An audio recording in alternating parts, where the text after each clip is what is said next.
se encuentren muy bien. Hoy vamos a comenzar a hablar de un sacramento que habíamos dejado un poquito de lado para poder profundizar un poco más a partir de ahora. Y es el sacramento de la Eucaristía. ¿Se han dado cuenta que cada vez que entramos a una capilla, templo o iglesia hay un lugar especial donde brilla una pequeña luz roja? Esta lucecita nos indica que ese es el lugar más importante de la iglesia. ¿Por qué? Porque en ese lugar se encuentra el sagrario. Y el sagrario contiene algo que es un milagro. Es el mismo Señor Jesucristo en un pedacito de pan, en la hostia consagrada. Y esa lamparita nos indica que ahí está verdaderamente su presencia. Pero ¿cómo Jesús llega a ese lugar? ¿Qué tiene que pasar para que un pedacito de pan pequeñito de ese tamaño se convierta verdaderamente en el cuerpo de Cristo? Ese es el sacramento de la Eucaristía. Antes de profundizar un poco más en este sacramento, te quiero contar una historia que me gusta mucho. Hace muchos años en Italia vivía un fraile llamado San Antonio de Padua. Era una época en la que algunas personas habían dejado de creer en la presencia real de Jesús en la Eucaristía y habían empezado a hablar ciertas mentiras, lo que conocemos como herejía, que son ideas religiosas que van totalmente en contra a lo que creemos realmente los católicos. Una vez, uno de los hombres con el corazón más duro del pueblo le dijo a San Antonio de que si él le demostraba que en ese pedacito de pan se encontraba verdaderamente la presencia real de Jesús, se encontraba Jesús mismo, él convertiría su corazón y sería un fiel creyente de Jesús. Pero para eso le puso una prueba pública. Le dijo que él mismo llevaría su mula, y que si delante de todo el pueblo la mula se ponía de rodillas frente al Santísimo Sacramento, pues entonces él cambiaría. Él hizo una trampa y dejó de darle de comer 3 días a la pobre mula. Y en esos 3 días, San Antonio, que había aceptado el reto, rezó e hizo mucha penitencia y puso en las manos de Dios aquel reto tan grande que le había puesto este hombre. Pues 3 días después se encontraron en el pueblo. San Antonio llevaba en sus manos la custodia. ¿Qué es la custodia? Una custodia es un objeto litúrgico muy importante que lleva en sí el cuerpo de Cristo. Yo he representado una de esta manera. Esta es la custodia. Imaginemos que San Antonio de Padua caminaba con la custodia en la mano y aquí, como puedes ver, está la hostia consagrada, el cuerpo de Jesús. Todo el pueblo se detuvo a ver esa situación. Cuando San Antonio llegó hasta el punto de encuentro, este hombre soltó a la mula, pero con la trampa de ponerle la comida que hacía 3 días no comía. La mula vio la custodia y, sin dudarlo, se puso de rodillas frente al Santísimo Sacramento, reconociendo ahí la presencia real de Jesús. Todo el pueblo quedó asombrado y maravillado de lo que estaba aconteciendo. Y a partir de ese momento, el dueño de la mula decidió cambiar y se convirtió en una persona muy creyente de Jesús y sobre todo del Santísimo Sacramento. Pero detengámonos en la custodia. ¿Qué es lo que verdaderamente está ahí adentro cuando nosotros contemplamos la custodia expuesta en la capilla? Nosotros vemos un pedacito de pan, una hostia. A veces nuestros ojos no son capaces de verlo, pero si ponemos mucha atención, nuestro corazón se podrá dar cuenta que lo que verdaderamente hay aquí es el mismo Jesús, el mismo buen pastor que nos dice: aquí estoy, y yo doy la vida por mis ovejas. ¿Quiénes somos sus ovejas? Nosotros.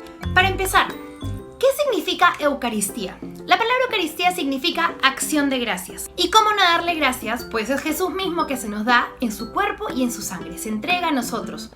Y es además el momento, el gran milagro en el cual nosotros podemos estar en la presencia de la muerte y resurrección de Jesús. Por eso hay momentos en los cuales probablemente hayamos dicho: no, pero la misa es muy aburrida, el padre habla muy despacio, no entiendo lo que dice, me aburro, no me gusta ir a la misa. Puede ser que nos pase. Es que ahí tenemos que abrir especialmente los oídos del corazón y ponernos nuevamente los lentes de la fe, porque ahí ocurre ese gran milagro. Imagínate, si tú estuvieras a los pies de la cruz de Jesús, ¿le dirías estoy aburrido? No creo. Creo que lo acompañarías en silencio y en reverencia. Eso mismo pasa en cada misa.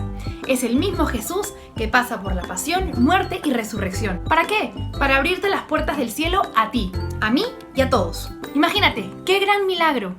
Comiendo el cuerpo de Cristo, es decir, comulgando, recibiéndolo en nuestro corazón, nos convertimos en otro Cristo. ¿Por qué? Porque somos parte de su iglesia. Pues sin Eucaristía no existiría la iglesia. ¿Recuerdas las palabras de Jesús en la última cena? Él dijo: esto es mi cuerpo, tomen y coman.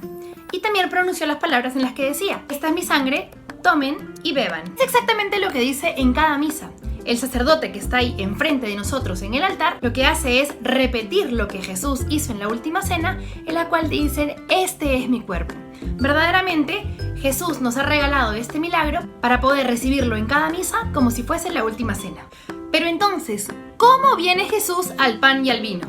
Pues por obra del Espíritu Santo, a través de unas palabras que pronuncia el sacerdote. Y es que Jesús mantiene lo que prometió, por eso cuando el sacerdote levanta el pan y el vino, está consagrando nuevamente lo que Jesús nos dejó desde la última cena. ¿Y qué tengo que hacer para poder recibir a Jesús en mi corazón?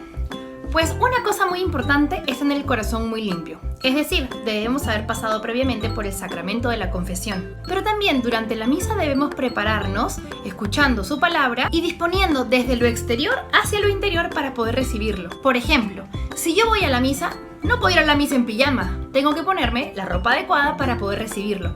Estoy yendo a una fiesta, a la fiesta de su resurrección. Entonces tengo que ir de la manera apropiada. Tampoco puedo hacer diferentes cosas que haría en la calle, como estar con mi mascota, o estar comiendo, o llevar revistas y cómics para poder leer durante la misa. No, tengo que tener mis 5 sentidos muy atentos y especialmente el corazón para poder acoger lo que en ese milagro quiere venir a mí. Y es que en ese pedacito de pan se encuentra verdaderamente presente Cristo. No es un símbolo, no es una representación, es Cristo mismo. Y si de esta hostia, de este pedacito de pan, se cayera una sola partícula, pues en esa sola partícula se encontraría todo el cuerpo de Cristo. Así es un gran milagro. Por eso es que durante la celebración se tiene mucho cuidado al momento de consagrar y de purificar luego de la comunión. Además de cuidar que no caiga ningún pedacito durante la comunión. ¿Y por qué los cristianos vamos a misa los domingos? Pues porque el domingo es el día que Cristo resucitó. Es el día en que venció a la muerte y nos abrió las puertas del cielo. Y por eso, desde el tiempo de los apóstoles, se reúnen los domingos a conmemorar la celebración de la Santa Eucaristía, para encontrarse con Cristo en su palabra, pero también en la Sagrada Comunión. ¿Y qué pasa cuando a veces llegamos a la iglesia y está el sagrario abierto y está la custodia expuesta? Pues es ahí que debemos recordar y darnos cuenta que Jesús ha querido salir del sagrario para exponerse frente a nosotros y que lo adoremos. Así es, cuando nosotros llegamos a una iglesia y vemos la lucecita roja encendida, hacemos una genuflexión, es decir, ponemos una rodilla en el piso y hacemos la señal de la cruz. Pero cuando la custodia está sobre el altar y vemos a Jesús expuesto diciendo: aquí estoy para que tú puedas adorarme, entramos a la iglesia y hacemos el saludo a Jesús poniéndonos de rodillas con las 2 rodillas y dándole gracias por su presencia. No nos podemos olvidar que ahí está Jesús verdaderamente presente y se quiere quedar ahí para ti. ¿Cuántas veces vas tú a saludar a Jesús a la capilla, a la iglesia, al templo, simplemente decirle gracias Jesús? Es un buen momento para recordar que Jesús murió y resucitó por ti y se queda ahí para entrar en tu corazón. Esa es la sencillez de nuestro buen pastor. Poco a poco iremos profundizando un poco más en la Sagrada Eucaristía, pero espero que esta introducción te haya ayudado a comprender lo que verdaderamente significa este gran milagro. Que Dios te bendiga y nos vemos en la próxima. ¡Chao!